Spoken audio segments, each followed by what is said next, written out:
Hello everyone, नमस्कार। आज मैं आप लोगों को बताऊंगी नॉर्मल डिलीवरी 3D के माध्यम से किस तरह से नॉर्मल डिलीवरी होती है, किस तरह से जब नॉर्मल डिलीवरी में पेन आता है तो किस तरह से बेबी बाहर आता है। और मैं आपको ये भी बताऊंगी कि वो कितने चरणों में बटा हुआ है और किस चरण में कितने कितने घंटे के अकॉर्डिंग चीज़ें होती हैं और किसमें क्या क्या होता है। मेरे को पता है जो भी प्रेग्नेंट होते हैं सबके दिमाग में 90-95% यही होता है कि यार हमारी किसी भी तरह नॉर्मल डिलीवरी हो जाए। बट सब डरते हैं कि नॉर्मल डिलीवरी में क्या होगा, कितने घंटे पेन होगा तो हम कैसे टॉलरेट करेंगे। तो इसके बारे में तो चलिए सबसे पहले आप वीडियो देखिए कि जो नॉर्मल डिलीवरी है 3D के माध्यम से वो किस तरह से होती है। एंड में मैं आपको ये बताऊंगी कि नॉर्मल डिलीवरी करने जब आपको पेन आता है तो आपको किन चीज़ों का ध्यान रखना है कि आप पैनिक ना हो और आपकी नॉर्मल डिलीवरी बहुत आराम से हो जाए। तो चलिए सबसे पहले आप ये 3D वीडियो देखिए। ये पहला चरण है जिस समय बेबी आपका नीचे की तरफ आता है। तो जो हमारा पेल्विक एरिया होता है, पेल्विक बोन होता है, बेबी इस तरफ नीचे आता है और थोड़ा सा प्रेशर मारना शुरू होता है और धीरे धीरे करके यहाँ पर जो हमारा सर्विक्स जो छोटा था वो थोड़ा थोड़ा बड़ा होना शुरू हो जाता है। अब क्या होता है कि बेबी को इस समय आपको पेन शुरू होता है। जो हमारा पेट का नीचे वाला हिस्सा है यहाँ पर बहुत ज़्यादा पेन शुरू होते हैं, कॉन्ट्रैक्शन शुरू होते हैं और 5 से 20 मिनट में आपको दर्द महसूस होता है। इसका जो पोर्शन है हमारा सर्विक्स का वो खुल जाए उसके लिए जो म्यूकस प्लग होता है ये बाहर आके गिर जाता है। इसको गिरने के बाद आपका थोड़ा सा रेड या ब्राउन कलर का डिस्चार्ज हो सकता है और जो एमनियोटिक फ्लूइड होता है बच्चे के आसपास वो या तो अचानक से बाहर आ जाएगा या धीरे धीरे करके बाहर आना शुरू होता है, जिसको हम वाटर ब्रेक बोलते हैं। अगर आपको 9वें महीने के अराउंड, अगर आपको जो आपका 9th मंथ होता है उसकी आखिरी में अगर आपको बहुत ज़्यादा दर्द होने लगे या आपका पानी निकलने लगे या आपको लाल या भूरे कलर का ब्लड दिखने लगे तो आपको उस समय हॉस्पिटल ज़रूर जाना है। जो आपका दूसरा चरण होता है इस टाइम पर जो हमारा सर्विक्स होता है, जो बच्चेदानी का मुंह होता है वो 10 सेंटीमीटर तक खुल जाता है। इस समय पे बच्चा अपने आप को धीरे धीरे करके बाहर लाने की कोशिश करता है। इस समय आपको कॉन्ट्रैक्शंस होंगे। डॉक्टर बोलेंगे जब कॉन्ट्रैक्शन है तो प्रेशर डालिए, जब कॉन्ट्रैक्शन नहीं है तो आराम करिए, रिलैक्स करिए। पेन है तो प्रेशर डालना है, पेन नहीं है तो आपको रिलैक्स करना है। अब क्या होता है कि जब हमारी नॉर्मल डिलीवरी होती है, जो हमारी स्पेशली नॉर्मल डिलीवरी होती है उस टाइम पे जब बेबी बाहर आता है तो धीरे धीरे बेबी का जो मुंह होता है वो माँ की कमर की तरफ मुड़ने लग जाता है। ये एक बहुत नेचुरल तरीका है, जो बच्चा है वो माँ की तरफ बढ़ता है। इसमें 2 पार्ट्स में डिवाइड हो जाता है। जो हमारा ऊपर का हिस्सा होता है यूट्रस का वो प्रेशर डालता है बच्चे को नीचे की तरफ, और जो नीचे का यूट्रस का हिस्सा है वो अपने आप को ओपन करता है बच्चे को बाहर लाने के लिए। तो वो बच्चे को जितना स्पेस हो सकता है उतना दे सकता है। जब वजाइना में, जब योनि में बच्चे का सिर इस तरह से दिखने लग जाता है तो डॉक्टर क्या करते हैं, वहाँ पर एक कट लगाते हैं जिससे कि थोड़ा सा स्पेस मिले बच्चे को और बच्चे को घुटन महसूस ना हो।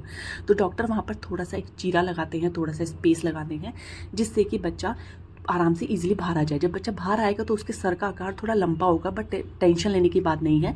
डिलीवरी के बाद, बर्थ के बाद बच्चे का सर धीरे धीरे करके अपने नॉर्मल पोजीशन में आ जाता है। नॉर्मल डिलीवरी में बच्चे का सर थोड़ा सा इस तरह का निकल जाता है, तो कोई परेशान नहीं होना है। अब बच्चे का जब मुँह आपका बाहर आ गया है तो मुँह बाहर आने के बाद धीरे धीरे करके वो रोटेट हो जाएगा लेफ़्ट या राइट साइड में, और एक एक करके उसके जो कंधे हैं वो बाहर आ जाएंगे। जब उसके कंधे बाहर आ जाएंगे तो मैं बता दूं ये जो चरण है ये हमारा रहता है 20 मिनट से लेकर 2 घंटे के बीच में रह सकता है। जब बेबी बाहर आ जाता है तो जो हमारा ये होता है नाल होती है, इसको डॉक्टर कट कर देते हैं और एक नाल बच्चे की तरफ रह जाती है और एक हमारी जो प्लेसेंटा के साथ जुड़ी होती है इसमें रहती है। अब क्या होता है, हमारे जो तीसरा चरण होता है इसमें ये प्लेसेंटा होता है, ये इसको बाहर निकाला जाता है क्योंकि अब बेबी तो हो गया है। तो इस समय इस चरण को बाहर निकालते हैं और बच्चे को बहुत ज़्यादा ब्रेस्ट फीड और स्किन टू स्किन टच दिया जाता है, जिससे कि जो बच्चा है उसका जो मदर है उसके साथ बहुत इजीली अच्छा सा एक बॉन्ड बन सके। तो अब मैं आपको बताती हूँ कि आपको किन चीज़ों का ध्यान रखना है। सबसे पहले जब आपको पेन शुरू होगा डिलीवरी के टाइम पे तो आपको बिल्कुल भी पैनिक नहीं होना है, परेशान नहीं होना है, बिल्कुल भी कोई टेंशन की बात नहीं लेनी है। बहुत आराम से रहना है, डीप ब्रेथ लेना है, बिल्कुल पैनिक नहीं होना है और धीरे धीरे अपने ही घर में वॉक करना स्टार्ट करना है। जितना वॉक करोगे, जितना ब्रीथिंग कंट्रोल करोगे, वॉक करोगे, उतना ही बेबी बहुत ईजिली, बहुत काम वे में नीचे आएगा। दूसरा होता है कि आपको ब्रीथिंग एक्सरसाइज की प्रैक्टिस करनी है, क्योंकि जब आपको कॉन्ट्रैक्शंस आएंगे उस टाइम को आपका जो ब्रीथिंग पैटर्न है वो अच्छे से पता होना चाहिए। जितना आप अपने ब्रीथ को डीप ब्रीथ करके लोगे उतना आपकी जो एंजाइटी है, जो पैनिक अटैक्स है वो कम हो जाएंगे और आपका जो बेबी है वो भी बिना स्ट्रेस के, बिना किसी भी डिस्ट्रेस के आराम से बहुत नीचे आ जाएगा। तीसरा होता है कि जब आप लेबर रूम में जाएं तो अपने साथ कोई भी ऐसा इंसान अपने साथ लेकर जाएं जो आपको शारीरिक और मानसिक तरीके से सपोर्ट कर सके। उसमें आपका हस्बैंड भी हो सकते हैं, आपकी सास, आपकी ननद, आपकी मम्मी, आपकी बहन, कोई भी हो सकता है, पर उनको अपने साथ ज़रूर लेकर जाएं जब आपका ये टाइम आता है। अगर आप, और सबसे इम्पॉर्टेंट चीज़, आपको लास्ट में योगा मेडिटेशन ज़रूर करना है। जब आपका 8th मंथ के बाद आपको 2 महीने मेडिटेशन योगा ज़रूर करना है। जितना आप योगा करेंगे, व्यायाम करेंगे, उतना ही आपको जो ये नॉर्मल डिलीवरी है इसके लिए आपको इंटरनल और फिजिकल दोनों तरफ से सपोर्ट मिलेगा, बॉडी स्ट्रेंथ होगी और बहुत ही अच्छे से आप इसको कर पाएंगे।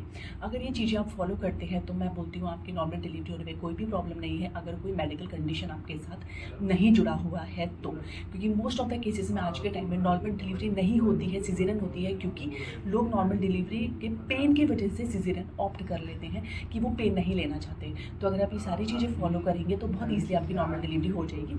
एंड आई विश आपको वीडियो अच्छा लगा हो तो आप इसको प्लीज़ शेयर करना जो भी प्रेग्नेंट है या प्रेग्नेंट होने वाले हैं, सो दैट उनको पता चल सके कि उनकी बॉडी के साथ क्या क्या चेंजेस होने वाले हैं जब वो बेबी को डिलीवर करेंगे उस टाइम पे। चलिए आज के लिए इतना ही, कल हम दोबारा एक नई वीडियो के साथ आपसे मिलेंगे, तब तक आप सब अपना ध्यान रखिएगा। Bye bye, take care.